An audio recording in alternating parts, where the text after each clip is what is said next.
que nós temos un lume activo desde fai 6 días.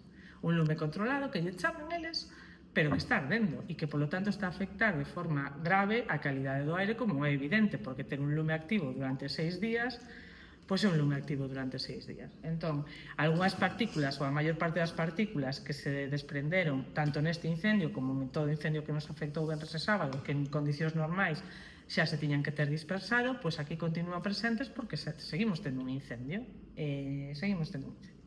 Entón, hoxe mesmo nos pasaron, sabedes que desde o LUS a iniciativa tamén do Concello, se trasladou aquí unha unidade móvil de medición do aire para que nos dixeran que estaba pasando, porque xa que non nos lo apagaban, polo menos que nos dixeran que estaba a pasar. Entón, esa unidade está a medir desde o día 18, que foi o luns, repito, a iniciativa municipal, a calidade do aire no noso Concello, e está a tomar, nos pensamos, entendímonos mal, además houve moi mala comunicación incluso niso, non? Entón, nos pensábamos que se iba a tomar medidas 24 horas e que marchaban. Non, eso sigue a tomar medidas e está aquí de forma constante, mentras os niveles que hai na atmósfera non sexan os que se consideran adecuados. Vale.